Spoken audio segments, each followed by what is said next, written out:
Hi hello welcome back to JDK kitchen. இன்றைக்கி ரொம்ப சூப்பராக குஸ்கா பிரியாணி எப்படி பண்ணலான்னு பார்க்கலாம். அது ரொம்ப டேஸ்ட்டாக இருக்குது. எல்லாருமே ரொம்ப விரும்பி சாப்பிடுவாங்க. ரொம்ப ஈஸியாக செஞ்சிடலாம். நான் அதுக்காக ஒரு 2 டம்ளர் அளவு பாஸ்மதி அரிசி எடுத்திருக்கேன். அது 2 டைம் நல்லா வாஷ் பண்ணிவிட்டு ஒரு 20 நிமிஷத்துக்கு முன்னாடி கொஞ்சம் நல்லா ஊற வச்சுக்கோங்க. பாஸ்மதி அரிசி மட்டும் இல்லை, எந்த அரிசி யூஸ் பண்ணினாலும் இந்த பிரியாணி நீங்கள் செய்யலாம். ரொம்ப நல்லாயிருக்கும். நம்ம இந்த பிரியாணிக்கு ஒரு மசாலா பேஸ்ட் ரெடி பண்ணிக்கலாம். அதுக்காக ஒரு பேனில் கொஞ்சமாக எண்ணெய் ஊற்றிக்கிறேன். எண்ணெய் நல்லா சூடானதுக்கப்புறமா ஒரு தொட்டு பட்டை எடுத்துக்கிறேன். ஒரு 4 கிராம்பு எடுத்துக்கோங்க. ஒரு அன்னாச்சி பூ எடுத்துக்கோங்க. ஒரு சின்ன துண்டு இஞ்சி எடுத்து இந்த மாதிரி கட் பண்ணி வச்சுருக்கேன். ஒரு 10 பல்லு பூண்டு ஆட் பண்ணிக்கோங்க. 3 பச்சை மிளகாய் ஆட் பண்ணிக்கோங்க. நான் ஒரு 3 பல்லாரி எடுத்து கட் பண்ணி வச்சுருக்கேன். அதில் பாதி மட்டும் இப்போ ஆட் பண்ணிக்கலாம்.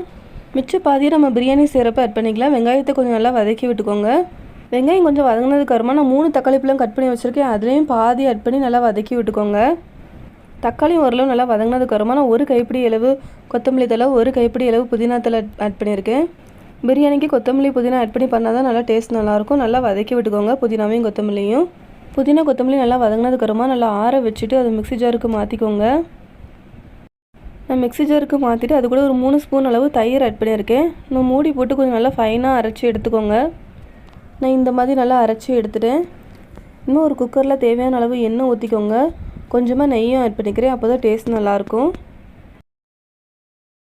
எண்ணெய் நல்லா சூடானதுக்கப்புறமா ஒரு பிரியாணி இலை, கொஞ்சமாக சோம்பு, இப்போ நம்ம கட் பண்ணி வச்சுருக்க வெங்காயத்தில் மிச்ச வெங்காயத்தை இது கூட ஆட் பண்ணிக்கலாம். நல்லா வதக்கி விட்டுக்கோங்க வெங்காயத்தை. வெங்காயம் நல்லா வதங்கினதுக்கப்புறமா நம்ம வறுத்து அரைச்சி வச்சுருக்க மசாலாவை இப்போ உள்ள ஆட் பண்ணிக்கலாம். வெங்காயம், தக்காளி, இந்த புதினா கொத்தமல்லியும் நல்லா வதக்கி விட்டுக்கோங்க. இன்னும் நம்ம மிச்சம் வச்சுருக்க தக்காளியும் ஆட் பண்ணிக்கலாம். கொஞ்சமாக கல்லுப்பு ஆட் பண்ணிக்கோங்க. நல்லா வதக்கி விட்டுக்கோங்க. மசாலா நல்லா வதங்கினதுக்கப்புறமா கொஞ்சமாக மஞ்சத்தூள், 1 ஸ்பூன் மல்லித்தூள், ஒரு 1/2 ஸ்பூன் போல் சில்லி பவுடர், ஒரு 1/2 ஸ்பூன் கரம் மசாலா தூள் ஆட் பண்ணிக்கோங்க. நீங்கள் காரம் ஜாஸ்தி சேர்ப்பிங்கன்னா நீங்கள் 1 ஸ்பூன் கூட சில்லி பவுடர் ஆட் பண்ணிக்கலாம். மசாலாவை நல்லா மிக்ஸ் பண்ணி விட்டுட்டு நம்ம ஊற வச்சுருக்க பாஸ்மதி அரிசி உள்ள ஆட் பண்ணிக்கலாம். அரிசி ஆட் பண்ணதுக்கப்புறமா நல்லா மிக்ஸ் பண்ணி விட்டுக்கோங்க. அப்போ தான் பிரியாணி நல்லா டேஸ்ட் நல்லாயிருக்கும். இன்னும் நம்ம அந்த டிஷ்ஷுக்கு தேவையான அளவு தண்ணி ஆட் பண்ணிக்கலாம். நான் இன்றைக்கி 2 டம்ளர் போல் பாஸ்மதி அரிசி எடுத்திருந்தேன். அதுக்கு ஒரு 3 டம்ளர் அளவு நான் தண்ணி ஆட் பண்ணியிருக்கேன்.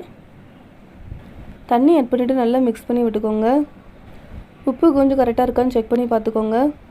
எனக்கு உப்பு கரெக்டாக தான் இருந்து. நான் குக்கரை மூடி போட்டு ஒரு விசில் வர வரைக்கும் கொஞ்சம் நல்லா வேக வச்சுக்கலாம். ஒரு பேனில் கொஞ்சமாக எண்ணெய் ஊற்றிக்கிறேன். எண்ணெய் நல்லா சூடானதுக்கப்புறமா கொஞ்சமாக உப்பு, கொஞ்சமாக மஞ்சத்தூள், ஒரு 1/4 ஸ்பூன் போல் சில்லி பவுடர், ஒரு 1/4 ஸ்பூன் போல் மிளகுத்தூள் ஆட் பண்ணிக்கோங்க. நான் இன்றைக்கி ஒரு 6 முட்டை போல் அவிச்சு வச்சுருந்தேன். அதை லைட்டாக கீரி உள்ள ஆட் பண்ணிக்கோங்க. நல்லா மிக்ஸ் பண்ணி விட்டுக்கோங்க முட்டையை.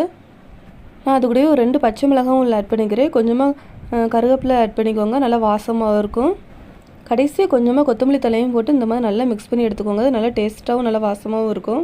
நான் குக்கரில் ஒரு விசில் ப்ரெஷர் கொஞ்சம் நல்லா ரிலீஸ் ஆனதுக்கப்புறமா நான் ஓப்பன் பண்ணிக்கிறேன். இந்த மாதிரி கரண்டியோட பின்பக்கம் வச்சு லைட்டாக இந்த மாதிரி எடுத்து விட்டுக்கோங்க. இனிமேல் நம்ம வறுத்து வச்சுருக்க முட்டையும் அது கூட ஆட் பண்ணிவிட்டு நல்லா மிக்ஸ் பண்ணிவிட்டு ஒரு 4 நிமிஷம் மட்டும் குக்கரை மூடி போட்டு வச்சுக்கோங்க. ஸ்டவ்லாம் எதுவும் ஆன் பண்ண வேண்டாம். குக்கரை மட்டும் மூடி போட்டு வச்சுக்கோங்க. கடைசியாக கொஞ்சமாக கொத்தமல்லி தழை தூவி இறக்கிக்கோங்க. இது ரொம்ப டேஸ்ட்டாக இருக்கும். ஒரு தடவை நீங்களும் இந்த மாதிரி ட்ரை பண்ணி பாருங்கள். ட்ரை பண்ணி பார்த்துட்டு உங்களோட ஃபீட்பேக்கை மறக்காமல் எனக்கு ஷேர் பண்ணுங்கள். என்னோட சேனல் சப்ஸ்கிரைப் பண்ணிக்கோங்க ஃப்ரெண்ட்ஸ். தேங்க்யூ.